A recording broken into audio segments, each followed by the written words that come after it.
This is day 349. What is a decision? I was thinking about this today. I was thinking about the decision making process.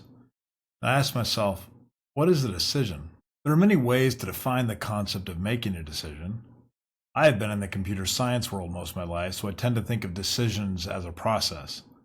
So in essence, a decision would refer to the outcome of an algorithmic process where a system evaluates inputs and rules to choose an optimal action.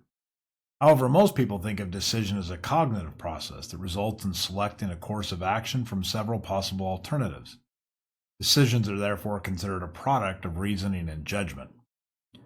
Often you will hear talk of evaluating the results of a decision, such as the ethical or moral considerations of the consequences of human decisions. Any deliberate process where an individual weighs moral principles, values, and consequences to select what is deemed the right way will always imply or perhaps even require ethical valuation. In my family, one with many attorneys, the word decision is often used in a legal context.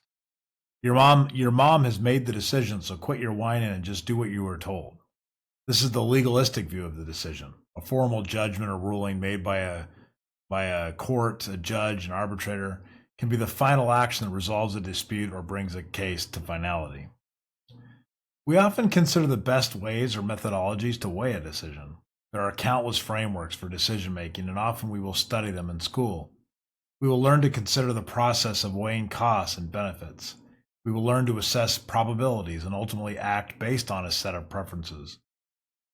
Finally, there is one that I often resort to: impulsive decisions. I get tired of waiting around and evaluating everything carefully, and I will just make a decision based purely on emotion and instinct. That's it. I have made a decision. This is a common phrase that I catch myself using. Decisions are not always considered rational, and we will use the word in a sentence to depict that thought. What was that person thinking? Out of all the ways we can define a decision, I have settled on the best one. A decision is when all other options are eliminated. You know you have finally decided when there is no backing out. There is no fallback plan. There's only the path that you've decided upon. To provide a great example, you know when you've decided to jump out of an airplane. There's no denying that the decision was made.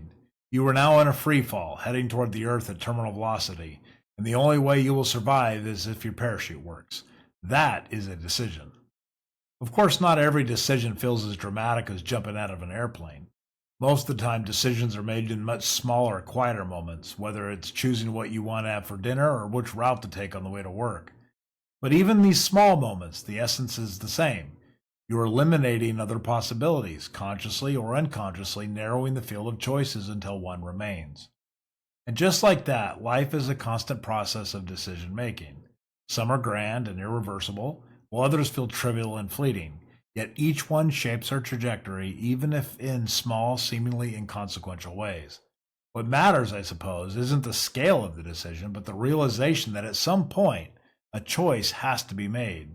Once it is, you're committed, whether you're free falling at terminal velocity or simply deciding to head left instead of right. Every choice moves us forward, one step at a time, into the unknown.